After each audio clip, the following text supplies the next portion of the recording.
After the deadliest week in more than a month of anti-government protests and unrest, President Boluarte spoke to the nation in a televised address on Friday. Weeks of protests have left scores dead since early December, when former leader Pedro Castillo was ousted and detained after he tried to illegally dissolve Congress.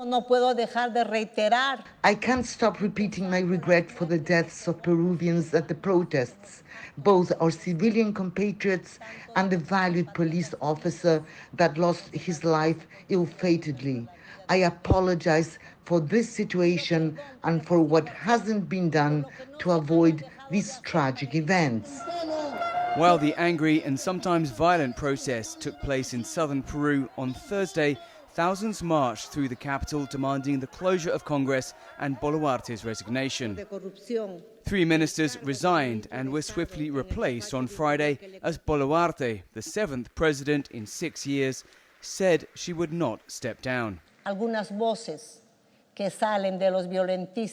Some voices coming from the violent and radical groups demand my resignation, bringing chaos, disorder, and destruction to the people.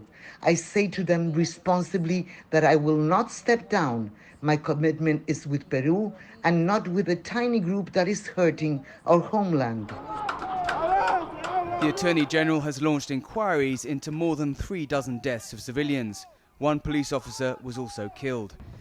The top prosecutor also launched a preliminary inquiry into Boluarte and her leading ministers for genocide and homicide. A mission of the Inter-American Commission on Human Rights ended a visit to Peru, calling on the government to guarantee the proportionate use of force, to foster dialogue and to show empathy with the families of the victims of the violence. La comisión recibió denuncias. The Commission received reports of indiscriminate shootings against demonstrators in certain regions such as Ayacucho, as well as other reports of shots aimed at vital parts of the body with lethal and high-caliber weapons in violation of the principle of the gradual use of force. Police and soldiers have been accused by human rights groups of excessive force on protesters by releasing tear gas from helicopters and using live ammunition.